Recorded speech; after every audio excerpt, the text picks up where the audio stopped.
A millionaire humiliated his wheelchair-bound wife at a charity gala to be with his young mistress. What he didn't know was that his wife could secretly walk and was gathering evidence against him. When she finally stood up before everyone, the truth she revealed destroyed his empire forever. A story of betrayal, resilience, and reclaiming power. Get ready, because this story will touch your heart in ways you never expected. Subscribe to our channel, leave a like on this video, and comment where you're watching from. The golden light from the chandeliers reflected off the champagne flutes, creating dancing patterns across the marble floors of the Lambert estate.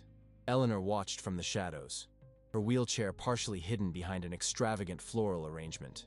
The annual charity gala her husband Richard hosted had always been her favorite event of the year.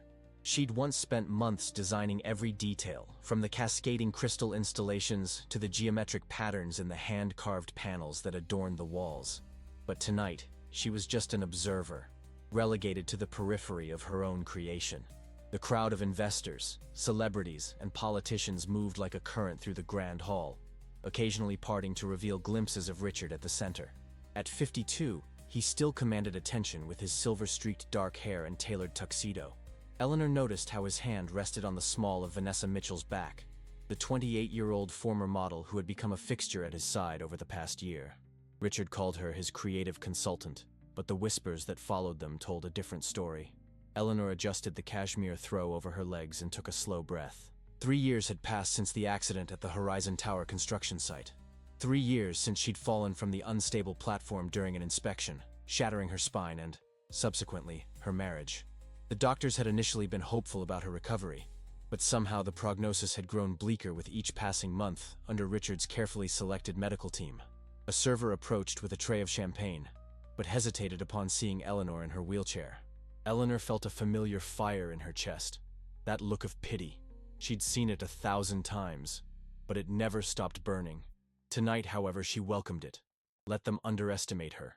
Let them think she was broken. She smiled and declined the drink with a deliberate tremor in her hand. The microphone screeched with feedback, silencing the murmuring crowd. Richard took center stage by the grand staircase, his charismatic smile gleaming under the spotlight. This was the moment. Eleanor knew what was coming. Her fingers curled around the wheels of her chair, knuckles whitening. Richard's voice filled the room.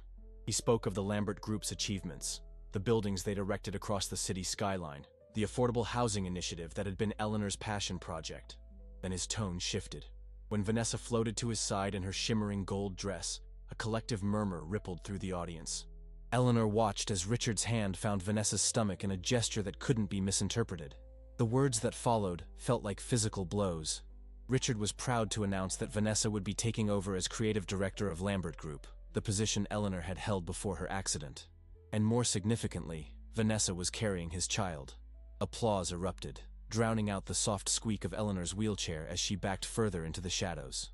The society photographers didn't notice her there, capturing instead the perfect image of Richard and Vanessa, the future of Lambert Group, while Eleanor faded into the background like an inconvenient memory. But Eleanor wasn't crying. She wasn't even hurt, not anymore. As she watched her husband bask in the adoration of the crowd, a small smile played across her lips. Because while Richard believed he had orchestrated the perfect replacement, Eleanor had been orchestrating something else entirely.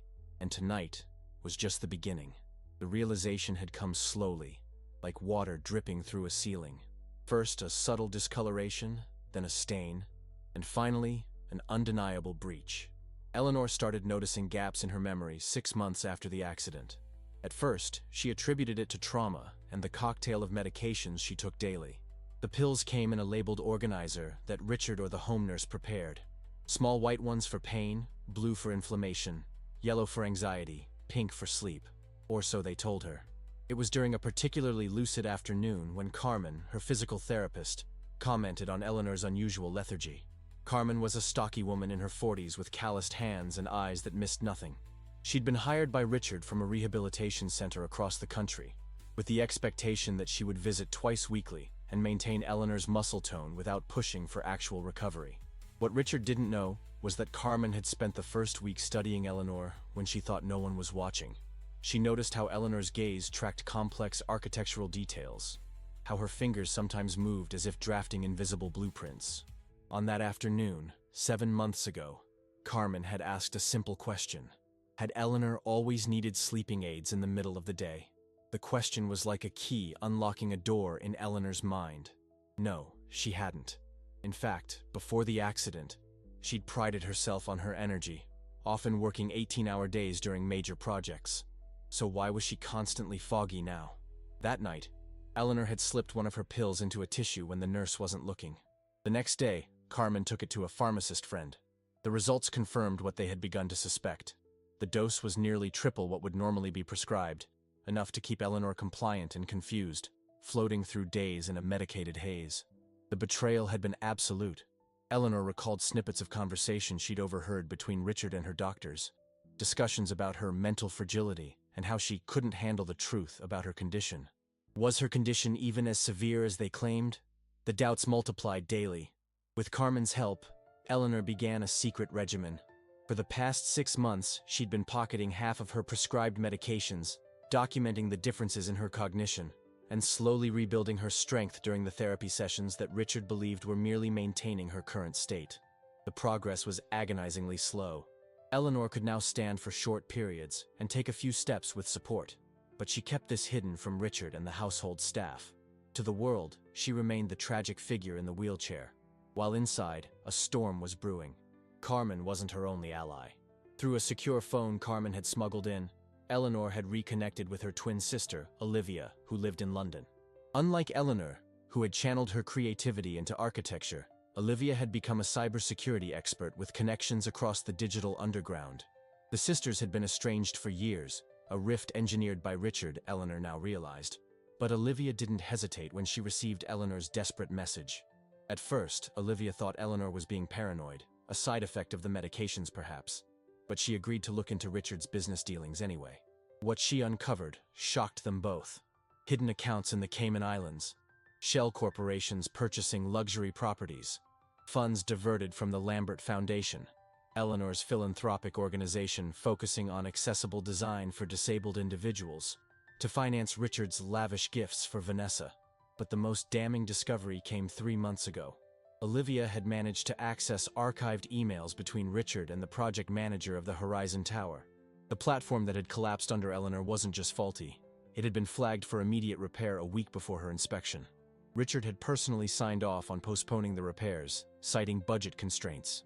Eleanor still remembered the confusion as the metal had groaned beneath her feet, the moment of weightlessness before gravity claimed her, and Richard's face peering down at her from above, not rushing to help, but watching, almost curious, as blood pooled around her broken body. Had it been deliberate? She couldn't prove it, not yet. But the seeds of suspicion had blossomed into a garden of evidence that pointed to, at minimum, criminal negligence. At worst, something far more sinister. The question that haunted Eleanor through sleepless nights wasn't why. She understood the why all too well.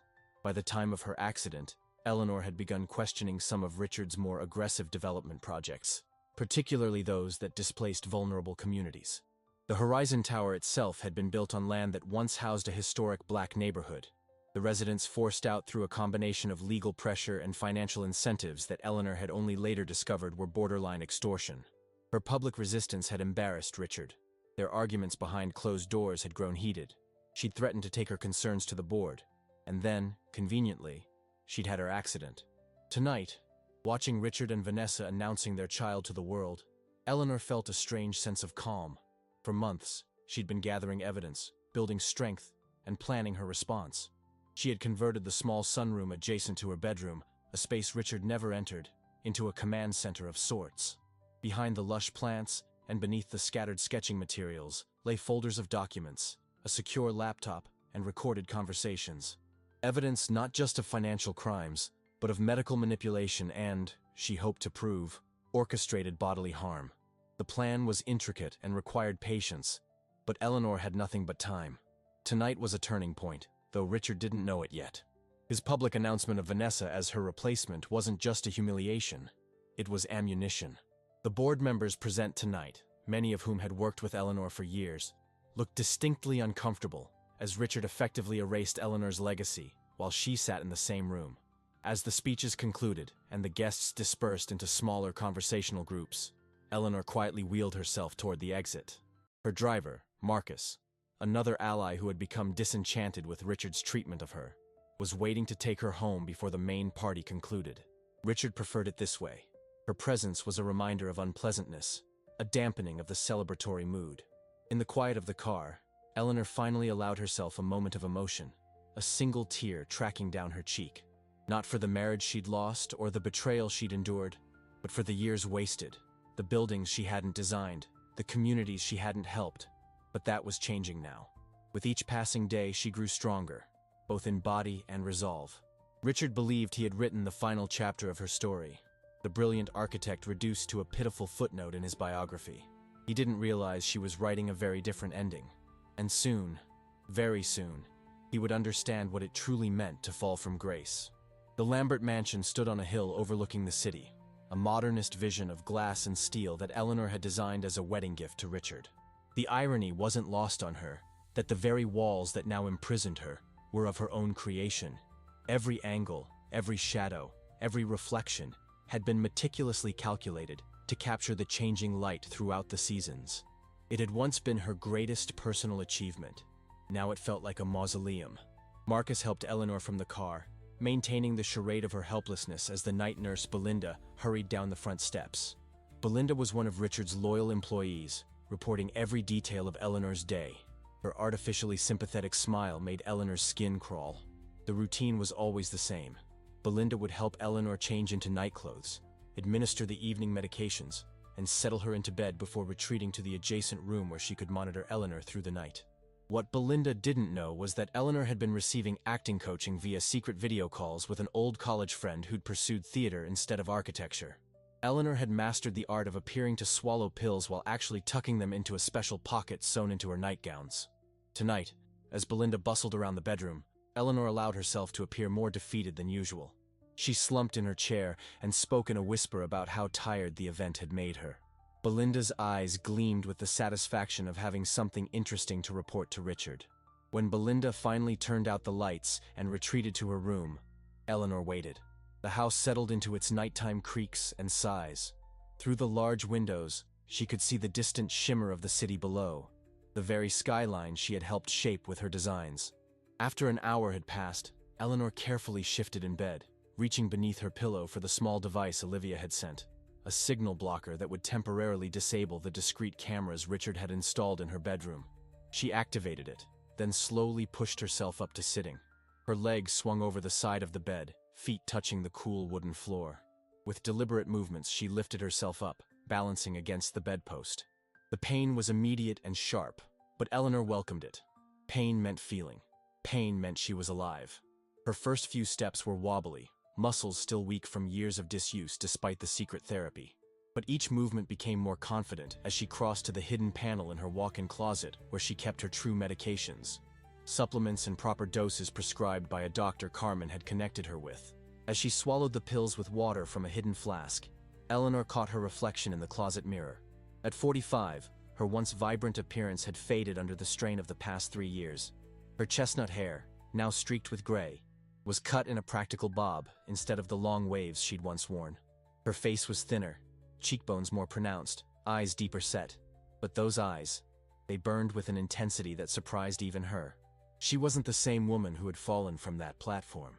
That Eleanor had believed in second chances, in the fundamental goodness of people, in the redemptive power of beautiful spaces. This Eleanor knew better. This Eleanor understood that sometimes justice required more than forgiveness. Sometimes it required a reckoning. Returning to bed before her hour of freedom ended, Eleanor thought about the expression on Richard's face as he'd announced his news tonight. There had been triumph there, yes, but also a fleeting glance in her direction. Not of guilt or remorse, but of satisfaction. He believed he had won. Eleanor pulled the covers up and closed her eyes, allowing a small smile to cross her lips. Let him believe that. The most dangerous opponent was always the one you didn't see coming. Morning arrived with the usual routine. Belinda helped Eleanor into her chair, administered the medications, and wheeled her to the breakfast room where a protein shake waited, another of Richard's controlling mechanisms, disguised as health consciousness. Eleanor dutifully drank it, knowing that Carmen would arrive soon with a proper breakfast hidden in her therapy bag. The house phone rang, and Belinda answered it in the other room. Her hushed voice carried enough for Eleanor to make out that Richard wouldn't be home until late. He was taking Vanessa to a doctor's appointment, then to lunch at the club. The news should have stung, but instead, it energized Eleanor. These were the hours she treasured, when the house became hers again, when she could work on her plan without fear of discovery. Carmen arrived precisely at 9, her sturdy frame filling the doorway as Belinda let her in. The two women exchanged professional pleasantries that barely masked their mutual dislike. As always, Belinda reminded Carmen that Eleanor tired easily and shouldn't be pushed too hard, a directive supposedly from the doctors, but actually from Richard. When Belinda finally left for her break, a 90-minute window she spent at the cafe down the hill, Carmen's professional demeanor melted into fierce determination. She pulled a paper bag from her therapy kit, a sandwich from Eleanor's favorite deli, and actual properly dosed medications. While Eleanor ate, Carmen relayed updates from their growing circle of allies. James Winters, Eleanor's former colleague from her architecture firm and one of the few who had tried to stay in touch despite Richard's interference, had found something significant in the original Horizon Tower plans. The platform that collapsed didn't match the safety specifications in the approved blueprints. Someone had substituted inferior materials, a discovery that added another layer to Eleanor's case. More promisingly, Michael Chen, a lawyer who specialized in disability rights and corporate fraud, had agreed to meet with them. He was a former protege of Eleanor's father and had been looking for a way to approach her for years, concerned about her sudden disappearance from public life after her accident. As they talked, Carmen guided Eleanor through her exercises, pushing her harder than anyone in the household would have believed possible. Today, they were working on standing for extended periods, using the ballet bar Carmen had convinced Richard to install for stretching exercises. Eleanor gripped the bar, sweat beading on her forehead as she forced her legs to support her weight. 3 minutes became 5, then 7. The burning in her thighs was excruciating, but she didn't waver. Carmen timed her on a stopwatch, her expression a mixture of pride and concern. 10 minutes. A new record. When Eleanor finally lowered herself back into the wheelchair, her breath came in ragged gasps, but her eyes shone with victory. After the physical work came the mental. Carmen produced a thumb drive containing new information from Olivia. They plugged it into the hidden laptop, and Eleanor pored over financial records, email exchanges, and most disturbingly, medical reports. Her medical reports, with key information deliberately omitted or altered. It was like assembling a puzzle with half the pieces turned upside down. But slowly, methodically, the picture was becoming clearer.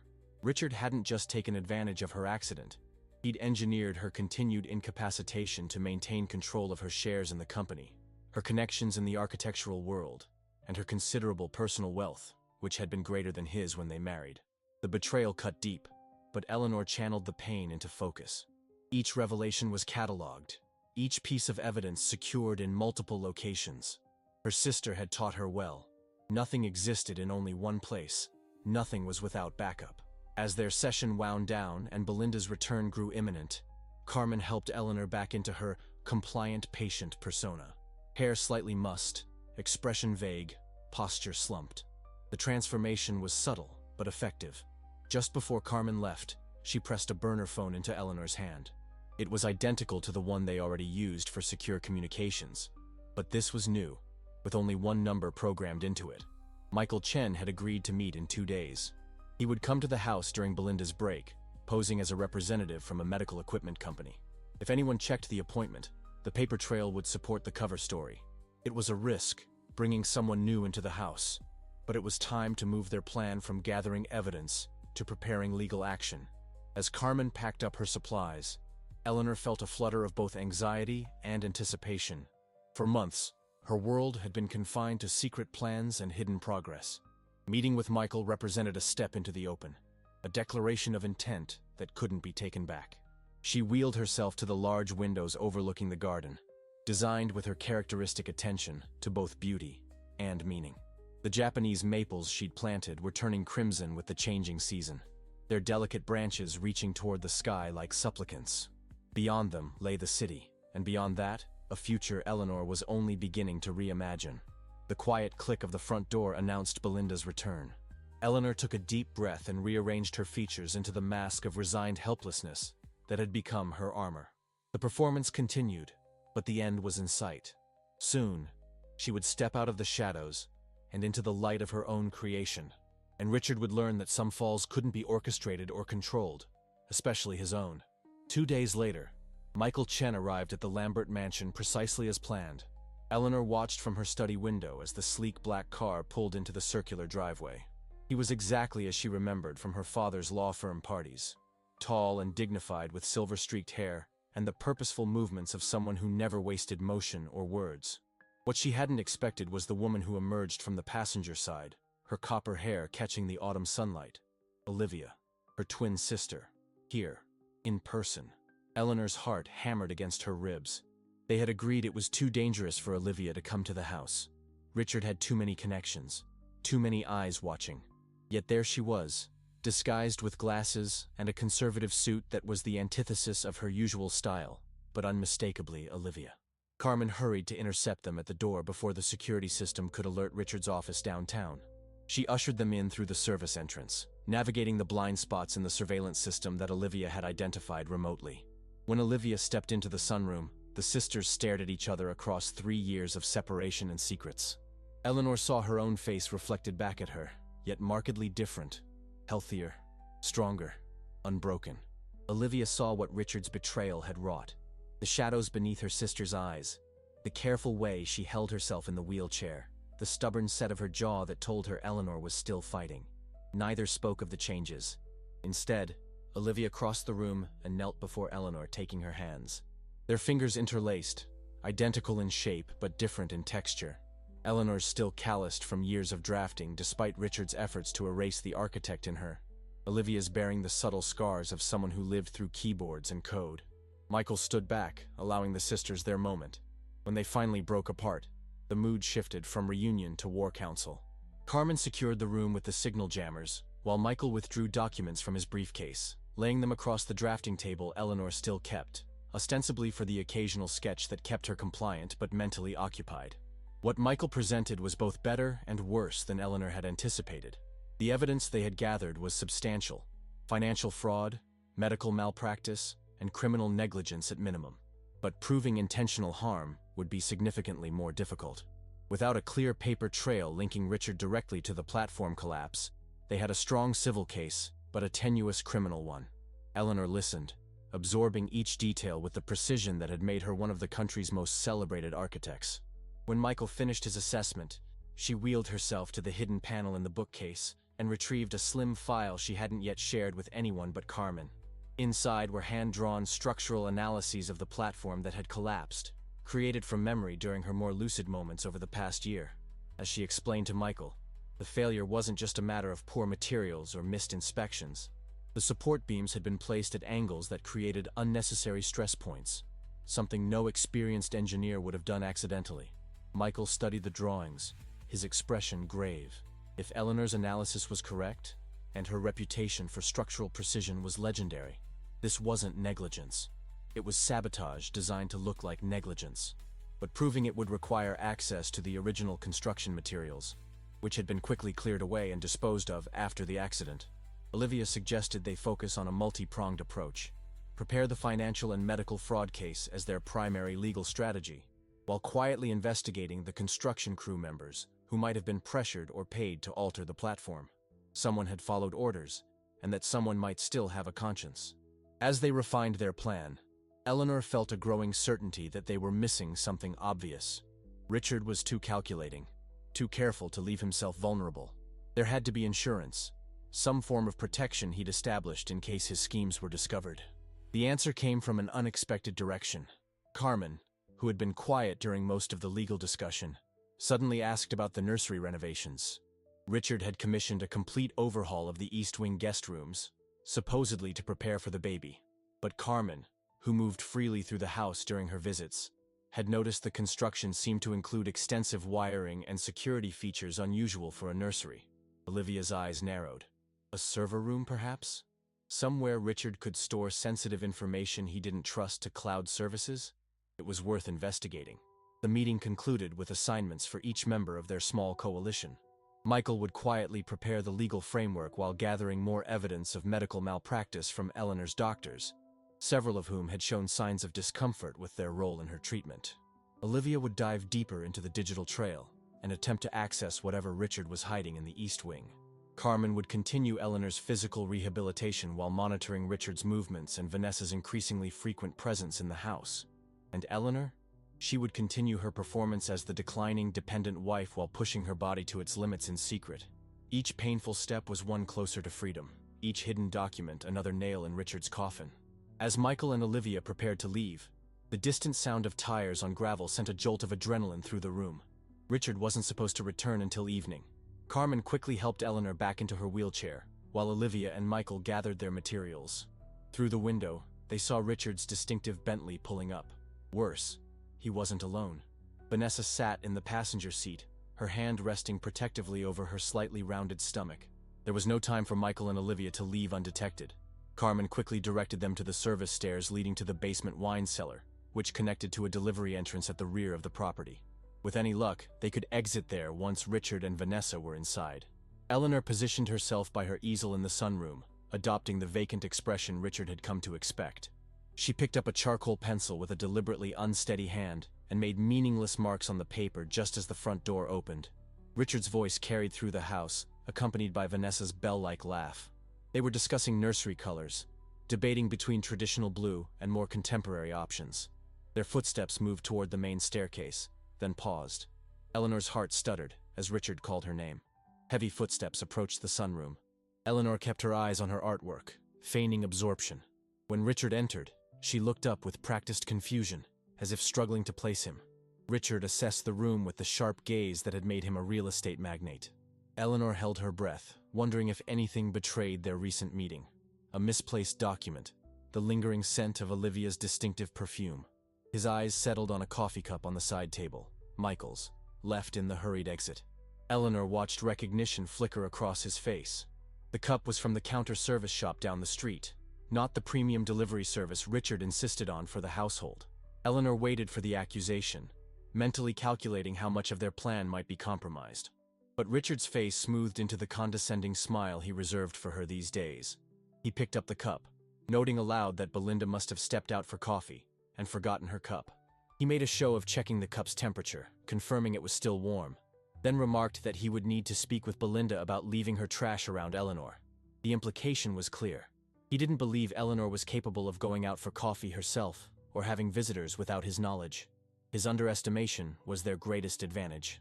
Vanessa appeared in the doorway, her silk maternity dress highlighting her growing midsection. She eyed Eleanor with a mixture of pity and poorly disguised triumph. She spoke to Eleanor as one might address a child, asking if she was having a good day with her drawings, deliberately using simplistic language. It took every ounce of Eleanor's control to maintain her facade. She forced herself to respond with halting speech, allowing a slight tremor in her hands as she set down the charcoal. She asked when the baby was due, pretending she hadn't been told multiple times already. The exchange seemed to satisfy Richard, who explained they had come home early to meet with the interior designer for the nursery. He touched Vanessa's stomach proprietarily, then told Eleanor they would be upstairs if she needed anything, though his tone made it clear she shouldn't need anything. As they left, Eleanor exhaled slowly. Through the window, she caught a glimpse of movement. Olivia and Michael making their escape through the garden path toward the service gate. They had gotten out unseen, but the close call reinforced the precariousness of their position. Richard still held all the official power in this household, and one mistake could unravel everything they'd built. Later that night, after Belinda had administered her evening medications and retreated to her room, Eleanor received a text on her hidden phone. Olivia had identified the contractor working on the East Wing renovations, a small, exclusive firm that specialized in secure rooms for wealthy clients. More tellingly, they had previously worked on several of Richard's more controversial development projects, including the Horizon Tower. It was another thread to pull, another piece of the puzzle falling into place. Eleanor stared at the ceiling, mind racing despite her physical exhaustion. Tomorrow, Carmen would smuggle in the specialized camera Olivia had provided, and they would begin documenting the East Wing construction. If Richard was indeed building some sort of secure server room, the question remained, what was he so desperate to protect? Winter descended on the city with unusual ferocity. Snow blanketed the modern lines of the Lambert mansion, softening its stark geometry. For Eleanor, the changing season brought both challenges and unexpected opportunities. The cold made her healing body ache more deeply, the old fractures in her spine and pelvis throbbing with each weather shift. But the early darkness and frequent snowstorms meant Richard stayed in the city more often, sleeping at his penthouse downtown to avoid the treacherous drive up to the hillside property. His absence gave Eleanor precious hours of freedom within the house. Carmen had increased their sessions to 3 times weekly, explaining to Richard that the cold weather necessitated more consistent physical therapy to prevent muscle atrophy. He had agreed without much interest, his attention increasingly consumed by Vanessa's pregnancy and a massive new development project along the riverfront, one that had been Eleanor's brainchild years ago, but now bore no trace of her influence. Eleanor's progress accelerated with the additional sessions. By mid-December, she could walk nearly half the length of the indoor pool that stretched along the western side of the house. Her steps were still unsteady, and she couldn't manage without the support of parallel bars Carmen had installed under the guise of water therapy equipment. But the improvement was undeniable. The East Wing investigation had yielded disturbing insights. Using the specialized camera, they had documented what was clearly being constructed as a secure server room, complete with advanced cooling systems and independent power sources. But they had also discovered something more immediately threatening: a sophisticated surveillance hub that could potentially access every device in the house, including the signal jammers and burner phones they had believed were secure. Olivia, working remotely with the photos Carmen had taken, confirmed their worst fears. Richard wasn't just preparing for a baby, he was fortifying his position. The surveillance system was military-grade, designed to monitor every corner of the property and every digital communication that occurred within its walls. The revelation forced them to adapt quickly. They abandoned the house as a meeting location, instead coordinating through a complex system of dead drops and encrypted messages relayed through Carmen. Michael's legal preparation continued, but now with an accelerated timeline. Whatever they planned to do, it needed to happen before the East Wing renovations were completed, and the new surveillance system went live. As Christmas approached, Richard insisted on hosting his annual executive party at the mansion, despite Eleanor's supposed condition. It was a tradition she had once overseen with joy, transforming the austere modern space into a warm, festive gathering place. This year, he hired an event planner who filled the house with generic luxury decorations that looked like they belonged in a high-end department store, not a home. Eleanor was expected to make a brief appearance, a command performance to show the company executives that she was being well cared for, despite her deterioration. Richard had carefully scripted what she should say if asked about her health, emphasizing her good days and brave spirit, while implying that her cognitive abilities were significantly compromised. The night of the party, Belinda dressed Eleanor in an expensive but matronly emerald velvet dress that concealed the muscle tone she had regained. Her hair was styled simply, her makeup minimal, the appearance of someone who had given up trying to impress. As a final touch, Richard had instructed Belinda to administer a special dose of medication, supposedly to help Eleanor handle the stress of the gathering. Eleanor had anticipated this and prepared accordingly. For weeks, she had been building up a tolerance to the sedatives, taking carefully calculated partial doses to function through their effects while appearing appropriately subdued. Tonight, she palmed the pills entirely, knowing she would need her full faculties. The executives and their spouses arrived in a parade of luxury vehicles, filling the modernist space with forced laughter and the subtle jockeying for position that characterized corporate gatherings. Eleanor watched from her position near the fireplace as Richard played the magnanimous host, Vanessa glittering at his side in a form-fitting gold dress that showcased her 5-month pregnancy. Several of the older board members made their way to Eleanor, offering practiced sympathy and awkward conversation. These were men and women who had once been her colleagues and friends, who had admired her vision and relied on her judgment. Now they could barely meet her eyes, clearly uncomfortable with her diminished state. One by one, Eleanor engaged them with more clarity than they expected, dropping subtle hints that not all was as it appeared. She mentioned specific projects they had worked on together, asked pointed questions about recent design decisions, and referenced conversations that someone with significant cognitive impairment shouldn't have been able to recall. She watched confusion flicker across their faces, followed by the first tentative sparks of suspicion. No one said anything directly. They were too professional, too cautious for that. But she recognized the shift in their perception. Seeds planted, she thought. Seeds that would sprout when the time came. Across the room, Eleanor noticed Richard watching her with narrowed eyes. He excused himself from a conversation with the CFO and made his way toward her, intercepting the board chair who had been about to approach her wheelchair. Richard smoothly inserted himself between them, a hand on Eleanor's shoulder that looked supportive to observers but pressed down with subtle warning. He explained to the chair that Eleanor was having one of her clearer moments, but would likely tire soon. His voice carried just enough for nearby guests to hear, as he added that the doctors had warned about these brief periods of lucidity giving false hope. The message was clear to everyone present. Don't trust what Eleanor says. Don't engage too deeply. She isn't the woman you remember. The board chair nodded in understanding and moved away after a few platitudes. Richard leaned down, his lips near Eleanor's ear, his expression to anyone watching one of tender concern. His words, however, were ice cold. He told her he didn't know what game she was playing, but she needed to remember who controlled her medical care, her finances, and her future. Did she really want to spend the rest of her life in an institution rather than the comfort of her own home? The threat hung between them, crystalline in its clarity. Eleanor felt a chill that had nothing to do with the winter air outside. She had known Richard was ruthless in business, but the casual cruelty of his threat confirmed what she had come to suspect.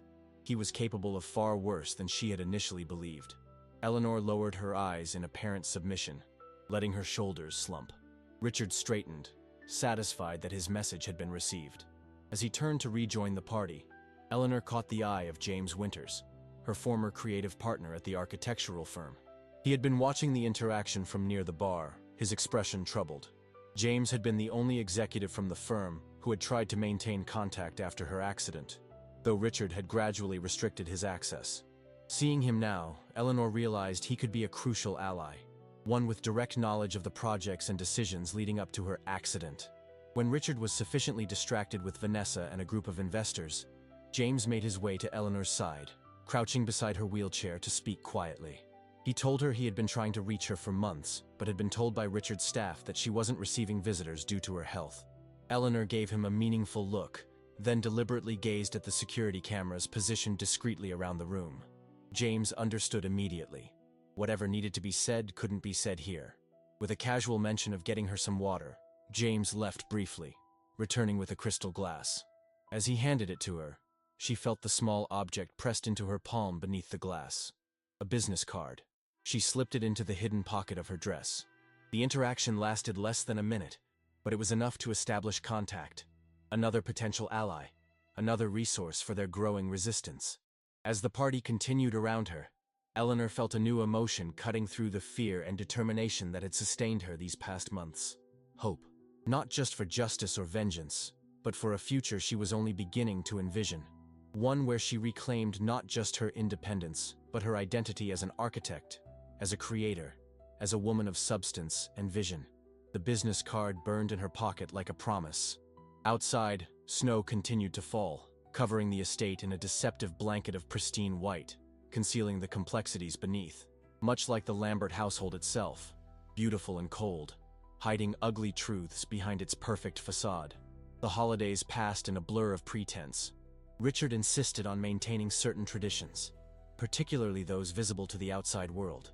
The elaborate Christmas tree in the foyer window, the New Year's Day brunch for select friends and business associates. Eleanor performed her role with increasing precision, balancing the appearance of docility with subtle tests of her boundaries. January brought renewed energy to their coalition.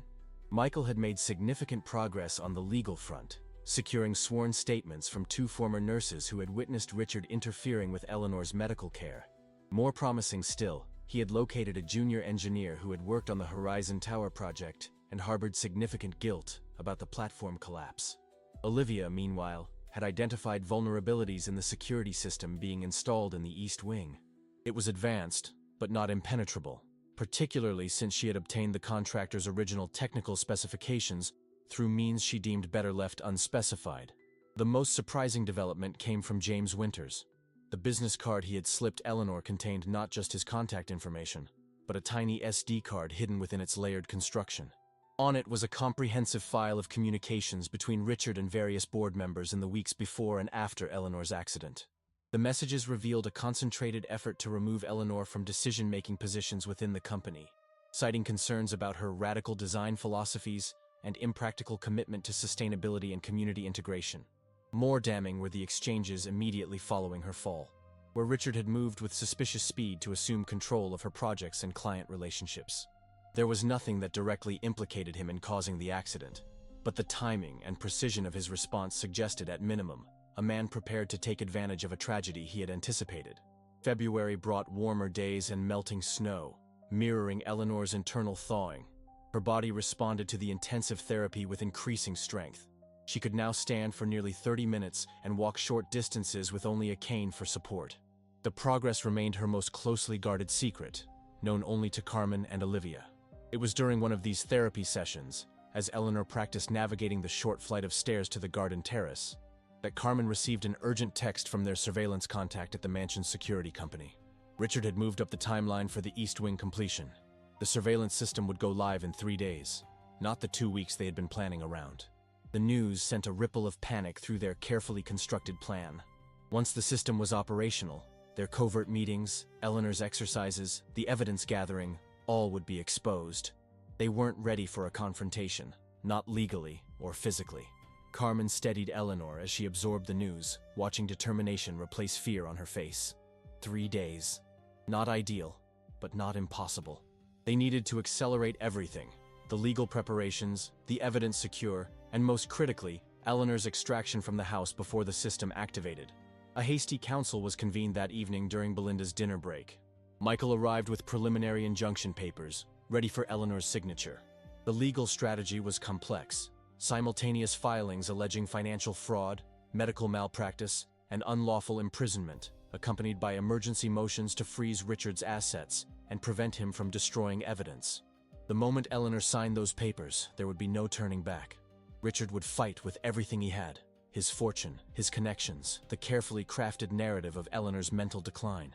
They would have a narrow window between filing the papers and Richard receiving notification, during which they needed to secure the evidence in the East Wing and ensure Eleanor's safety. As they finalized the details, a new complication emerged. Vanessa had begun staying at the mansion full-time, ostensibly to oversee the nursery completion, but effectively serving as another set of eyes on Eleanor. Her presence made Carmen's movements through the house more restricted and increased the risk of discovery. But Vanessa's presence also provided an unexpected opportunity. Through careful observation, Carmen had noticed tension between Richard and his younger partner. As her pregnancy progressed, Vanessa had become more demanding, less willing to accommodate Richard's controlling nature. She had also begun asking uncomfortable questions about Eleanor's condition, having noticed discrepancies in Richard's explanations. Eleanor considered this development with strategic interest. Vanessa wasn't a villain in her own mind. She was a woman who had made choices based on the narrative Richard had presented. If that narrative began to unravel, where would her loyalties fall? The question remained unanswered as they set their plan in motion. The timeline was aggressive. The next day would be dedicated to securing final evidence and preparing for Eleanor's departure. The following morning, Michael would file the legal papers at the courthouse the moment it opened. By noon, Richard would receive notice of the filings, likely while at his downtown office. In that window, Carmen and James would help Eleanor leave the mansion and retrieve anything essential from the East Wing server room. As their meeting concluded and Michael prepared to leave, Eleanor asked for a moment alone with him. When the others had stepped away, she asked the question that had been haunting her. What were the chances of success? Michael's answer was characteristically direct. The financial and medical claims were strong. They had documentation, witness statements, and clear patterns of behavior. But proving Richard had deliberately caused her accident remained a long shot without more direct evidence.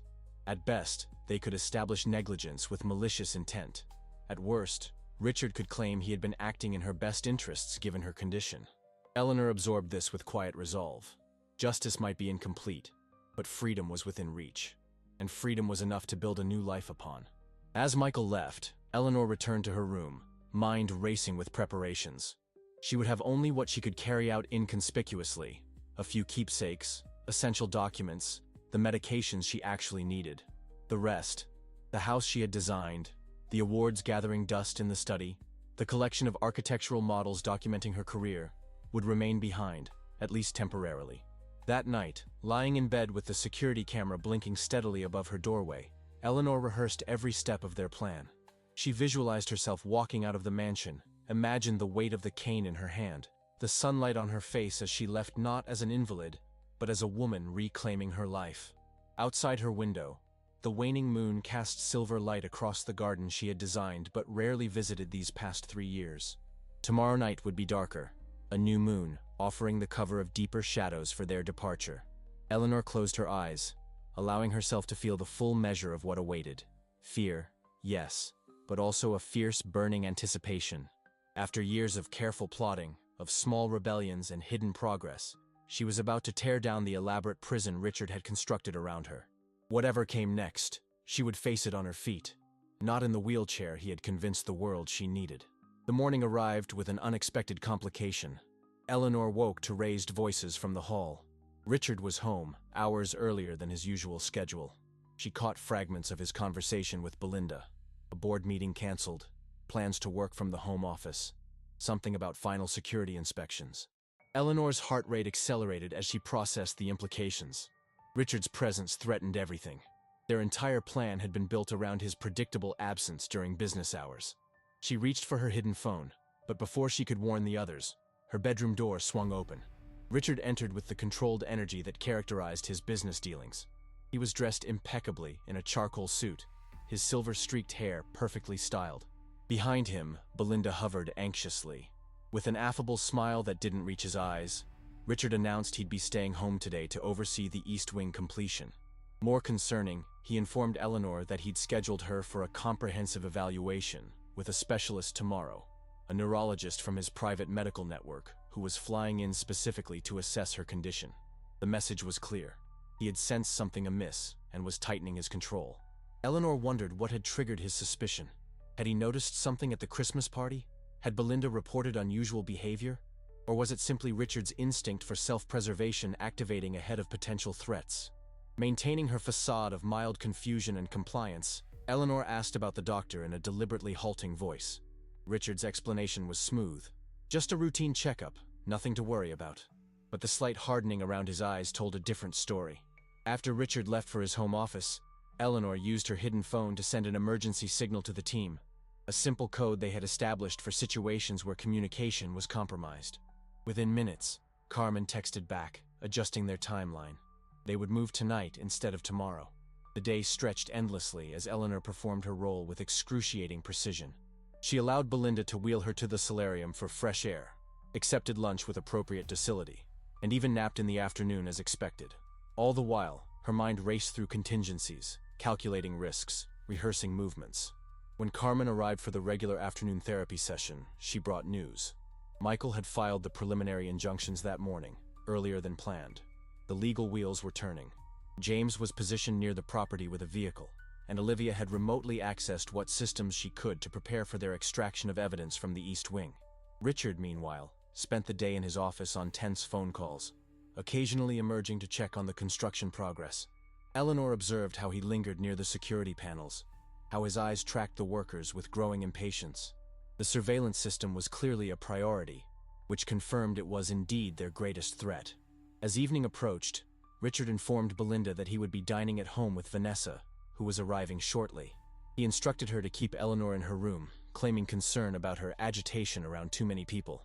The change in routine was another complication, but not insurmountable. In fact, having both Richard and Vanessa occupied with dinner might provide the very window of opportunity they needed. Night descended, bringing with it a gentle spring rain that muted sounds and limited visibility. Perfect conditions for their plan. At precisely 8:30, Carmen arrived for an emergency consultation that Belinda had been instructed to allow. Richard was downstairs with Vanessa, deep into a discussion about nursery furnishings. Carmen moved with swift efficiency, helping Eleanor change into dark, practical clothing that would allow for movement while concealing her recovered strength. They packed a small bag with essentials, keeping it light enough for Eleanor to carry herself if necessary. The most crucial part of their plan now hinged on accessing the East Wing server room before departure. According to Olivia's intelligence, Richard had been transferring sensitive data there over the past week, potentially including the evidence that would definitively link him to Eleanor's accident.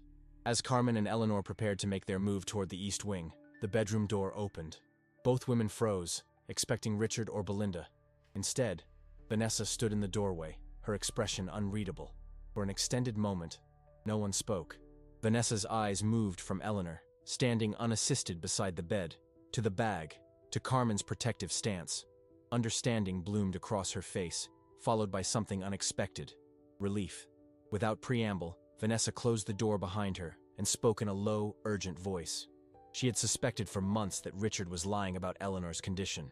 The inconsistencies in his stories, the locked medicine cabinets, the excessive security, it had all seemed disproportionate for someone supposedly receiving compassionate care.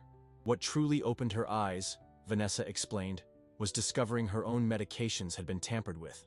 After finding sedatives mixed with her prenatal vitamins, she had begun investigating Richard's behavior more critically. The more she looked, the more disturbed she became. Eleanor and Carmen exchanged cautious glances. Could this be a trap? Richard was certainly capable of using Vanessa to test Eleanor's loyalty, but the raw emotion in the younger woman's eyes suggested genuine fear, not for Eleanor, but for herself and her unborn child.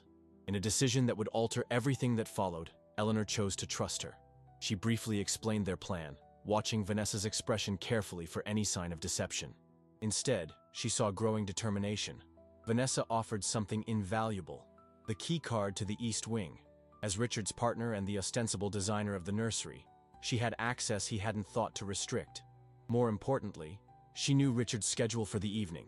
He had an important video call with overseas investors in exactly 15 minutes, which would keep him occupied in his soundproofed office for at least an hour.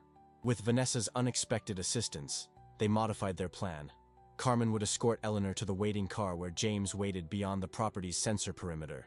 Vanessa would use her access to retrieve the server data, then join them afterward, bringing both the evidence and her testimony against Richard. It was a risk, trusting someone who had been complicit in Eleanor's humiliation. But the alternative, leaving Vanessa and her child under Richard's control, was unconscionable. Eleanor recognized in Vanessa's desperation the same fear that had driven her own resistance. The three women moved through the dimly lit corridors of the mansion, utilizing the blind spots in the existing security system that Olivia had identified. Eleanor walked slowly but steadily, relying on the cane only for balance on the stairs. Each step represented a victory over Richard's manipulation, a reclamation of her body and agency. They separated at the main floor landing, Vanessa heading toward the East Wing, while Carmen and Eleanor continued toward the service exit. The rain had intensified, creating a natural sound barrier that masked their movements as they slipped out into the wet garden. Eleanor paused once to look back at the house she had designed, its modernist lines gleaming in the rain. So much of herself was embedded in those walls. Her creativity, her passion, her once boundless optimism. Leaving felt like abandoning a piece of her soul, but staying would mean surrendering the rest of it. With renewed determination, she turned away and followed Carmen down the narrow path that led to the property edge where James waited. Each step was laborious, her recovering muscles protesting the uneven terrain and persistent incline. But Eleanor welcomed the burn, the tangible proof that she was moving forward under her own power. They had nearly reached the perimeter when a security light suddenly flooded the garden. Eleanor squinted against the harsh brightness, heart pounding. Through the curtain of rain, she saw a figure silhouetted in the doorway they had just exited. Richard stood watching them, his expression invisible at this distance, but his rigid posture communicating everything. In one hand, he held what appeared to be a tablet, likely displaying the security feeds he had accessed ahead of schedule. Carmen instinctively moved in front of Eleanor, but Eleanor gently pushed her aside. This confrontation had been inevitable from the moment she decided to fight back. Better now, in the open air, than trapped within the house Richard controlled. With deliberate calm, Eleanor straightened to her full height and took a step toward her husband. Then another. She left the cane embedded in the soft earth behind her, walking unaided despite the pain that shot through her recovering limbs.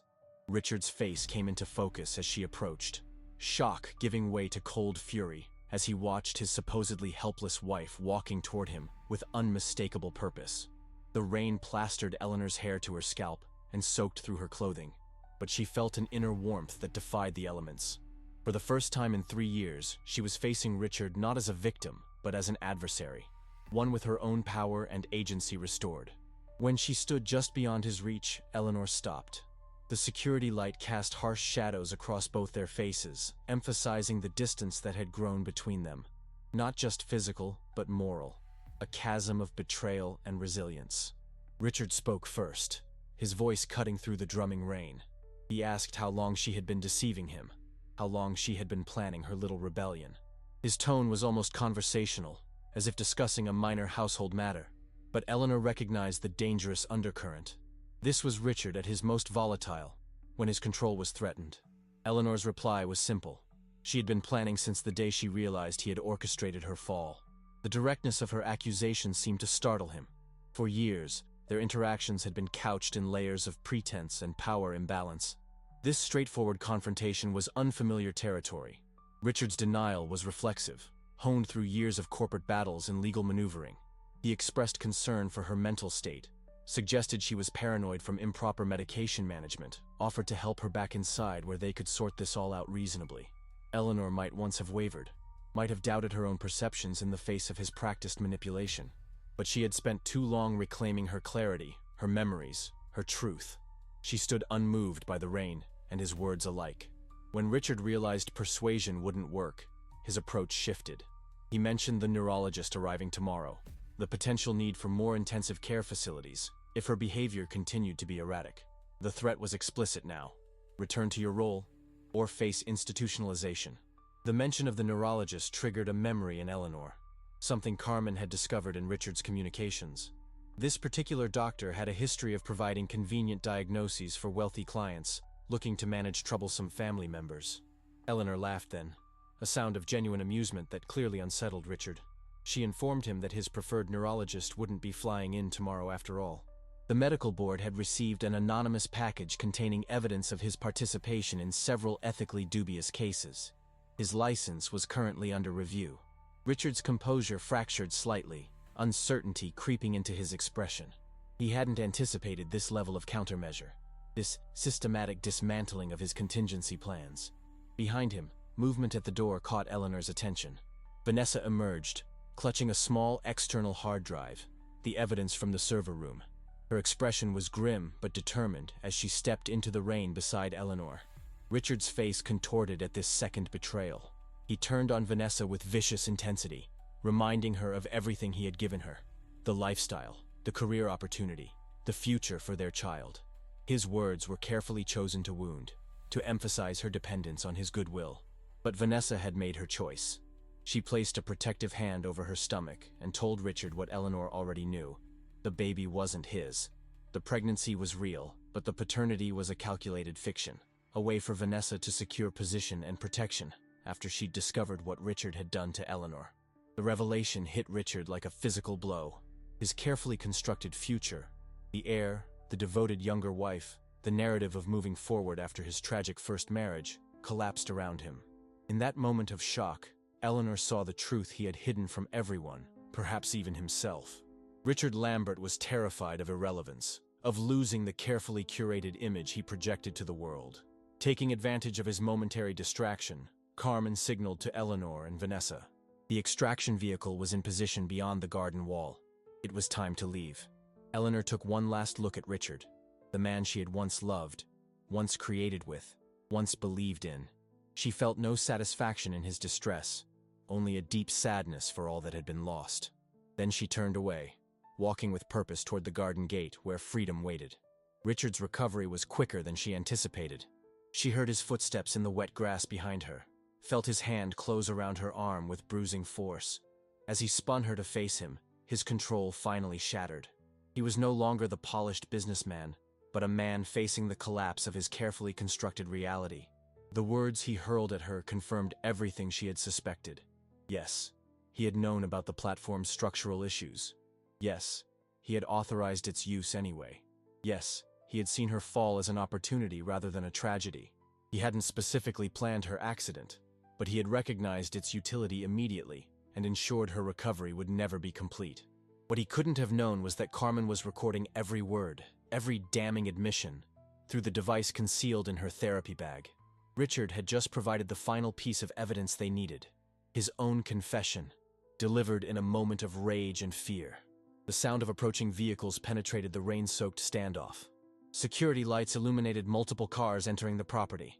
Not James with the extraction vehicle, but police cruisers, their lights cutting blue and red swaths through the darkness. Michael Chen stood by the lead vehicle, emergency court orders in hand. The carefully timed legal machinery had moved with precision, the injunctions granted, Richard's assets frozen, and most importantly, a restraining order issued based on the medical evidence of tampering. Richard's grip on Eleanor's arms slackened as he processed the arrival of law enforcement. For the first time, she saw genuine fear in his eyes, not for her or for Vanessa, but for himself, for his reputation, for the empire he had built. In that moment, Eleanor felt an unexpected surge of pity. Richard had spent his life constructing walls to protect himself, never realizing he had built his own prison in the process. While her physical mobility had been compromised, his emotional and moral paralysis was far more profound. As the officers approached, Eleanor gently removed Richard's hand from her arm. She told him she would see him in court, then turned away for the last time. Supported by Carmen on one side and, surprisingly, Vanessa on the other, she walked toward Michael and the waiting officers, steps that were painful but unquestionably her own. The months that followed tested Eleanor in ways the accident never had. The legal battles were exhausting, with Richard using every resource and connection to fight the charges against him. The media coverage was relentless, the public fascination with their story both supportive and invasive. Eleanor testified from her wheelchair, a choice not of necessity, but of strategy.